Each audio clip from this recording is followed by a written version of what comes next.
Hello everyone, my name is Alex and welcome to Bright Moves. Buying a home can be a scary and overwhelming thing for a lot of people. So in this video, I will break down the entire home buying process into 8 steps, and by the end, you will have a detailed idea of how the whole process works and exactly what you need to do. Let's get straight into it with the first step, and that is finding the right real estate agent for you. How you do the first step of anything is crucial to its success. And finding a realtor to help you purchase or sell a home is no exception. Your realtor could be a friend or a family member, a newly licensed newbie, or a seasoned veteran who knows what they're doing. Obviously, they have to be trustworthy and efficient. However, most importantly, they have to understand your needs and go out of their way to achieve what's best for you. A great agent will be realistic and honest about your wants and needs. Then utilize all the resources at their disposal to get you the best deal possible. I recommend contacting and interviewing multiple agents in your area. Then pick the person that you vibe with the most. Because buying a house is a very personal thing and it's no small task. So please choose wisely. Step 2. Obtain a pre-approval letter. Before looking at any houses, you will need to obtain a pre-approval letter. This document states the amount of loan a lender is willing to give you based on your current financial situation. Of course, this step is insignificant if you're paying all cash. In this situation, you will need to provide a proof of funds. It could be a bank statement or a deposit receipt. However, most people will require a loan. So, where do you get a pre-approval letter? Well, you can go to your bank, a mortgage company, a private lender, or your weird uncle who is willing to give you a small loan of $1 million. I suggest going to multiple lenders and compare their rates. It's always better to have options. And of course, your realtor will also refer some great lenders that will be most suitable for your situation. One thing to keep in mind is that a pre-approval letter does not guarantee a loan. However, if you don't mess up your credit or lose all your money, you'll be fine. Step 3. Begin the house hunt. Once you have a pre-approved price range, now is the fun part, looking at houses. This step is much more complicated than what most people would think, because frankly, most people have a hard time distinguishing between what they want and what they actually need. A lot of people focus more on the looks and aesthetics of a property as opposed to its functionality and the finer details and quality. The steps to finding a right house goes something like this. 1. Brainstorm and write down all your wants and needs. For example, location, community, type of property, age of property, size, how many bedrooms and bathrooms, yard size, pool, etc. Number 2, communicate everything with your agent.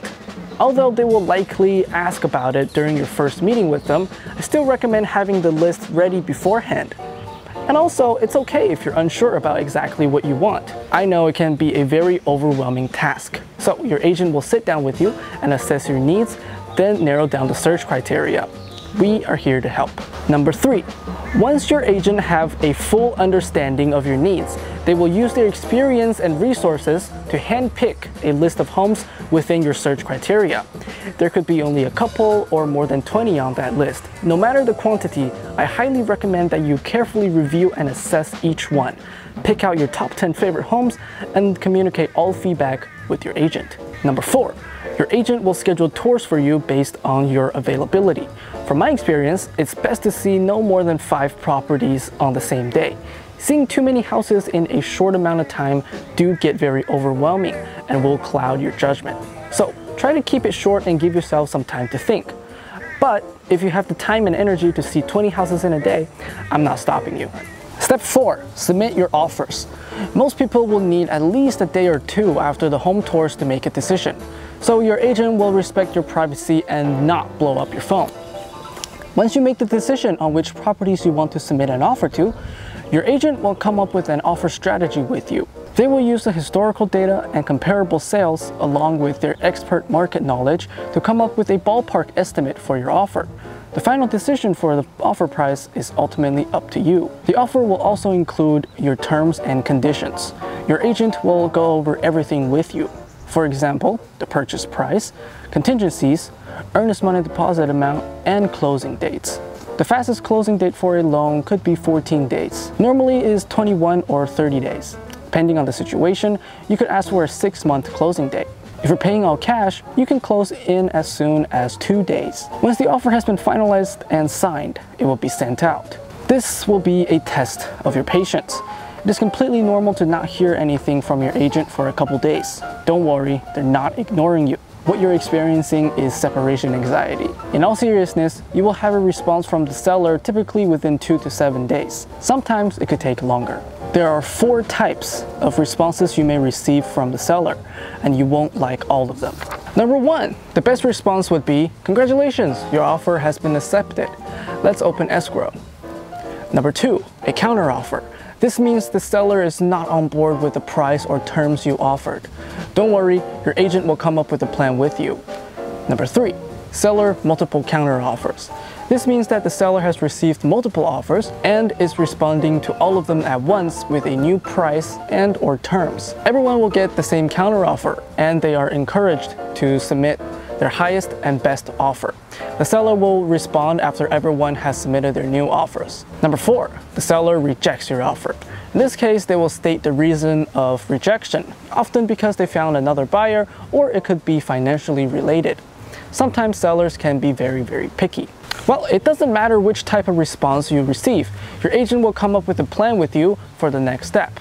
So don't panic. Just remember, and this can be your only takeaway from this video, remember that in real estate, everything is negotiable. Step number 5, under escrow/open contract. Congratulations, your offer has been accepted. Now it's time to open escrow. Don't get too happy too soon. Here are the 8 things you must do after your offer has been accepted. Number 1, send the executed contract to your lender immediately. They will begin your loan process, and please limit your spendings during this time and watch your credit score. Don't go out and max out all your credit cards or buy a new car, because it will affect the loan. Number 2, submit your earnest money deposit to the escrow company within 3 days. Typically, the deposit is 3% of the purchase price. Number 3, obtain a home insurance quote and submit it to your lender. This is different from a mortgage insurance. A home insurance protects your home, and a mortgage insurance protects your lender in the event of a missed payment or default. Number 4, schedule a home inspection. Your agent will recommend a trusted inspection company. Normally, this will cost from $200 to $400, and you will need to pay for this. I recommend going to the inspection with your agent. You will learn a whole lot more about the current state of the property you're buying. And it's okay if you can't go. You will receive a detailed home inspection report with pictures and videos of everything the inspector found. Number 5, if there's no major issues with the property, that's the best. But there will always be some small things like low water pressure, doors not opening properly, and hardwares needing replacement, etc. This is when you request repairs from the seller. They can accept the request and make the repairs within the time frame you requested, or they can give you a cash credit at closing for those requests. They can also flat out reject your request of repairs. This happens. Your agent will devise a solution and a plan moving forward. Number 6, now it's time for the appraisal. Your lender will schedule the appraisal. You just have to pay for it. The purpose of an appraisal is to help the lender to assess the actual market value of the property and the risks and rewards involved with giving you this loan. The assessed value may come out to be lower than the price on the contract. Then it would be time to renegotiate with the seller or come up with the extra funds yourself.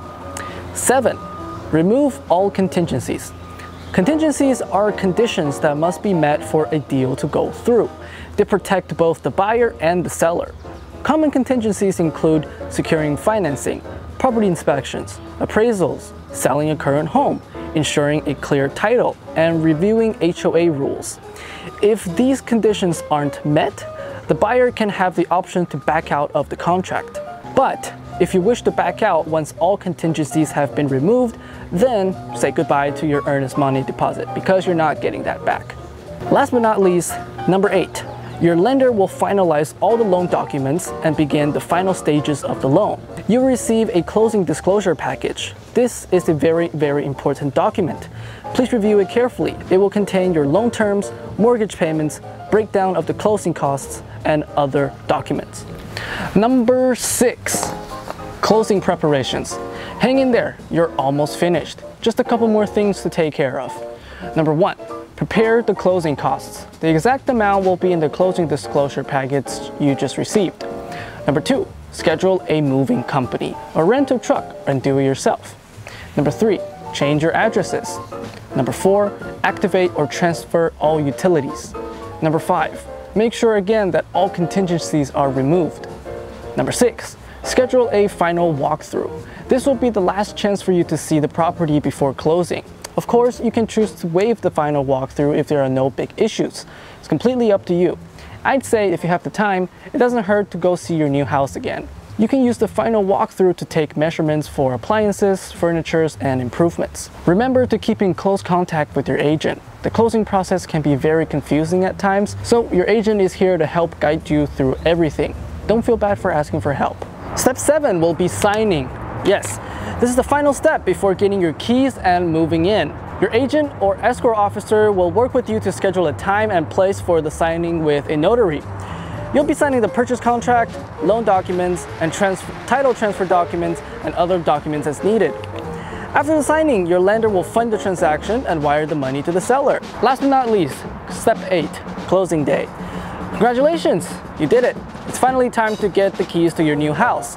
All you have to do now is to wire the down payment to your lender and obtain a payment confirmation. Then prepare the funds for the closing costs. Your escrow officer or agent will arrange with you a time and place for the closing. Bring your ID and social security number. You'll be doing some more signing, such as the closing disclosures, promissory notes, and other documents. Then they will transfer the title and record the deed. And finally, they'll hand you your keys. That was a lot, I know. So to recap, here are the 8 steps of the home buying process. 1. Find the right agent for you. 2. Obtain a pre-approval letter. 3. Look at the right house. 4. Submit offers. 5. Open escrow once under contract. And 6. Prepare for closing. 7. Signing. Last but not least, 8. Get your keys.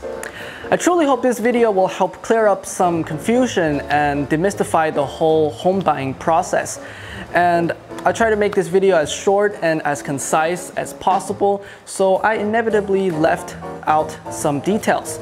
So if you have any questions or suggestions, please don't hesitate to leave a comment in the comment section below.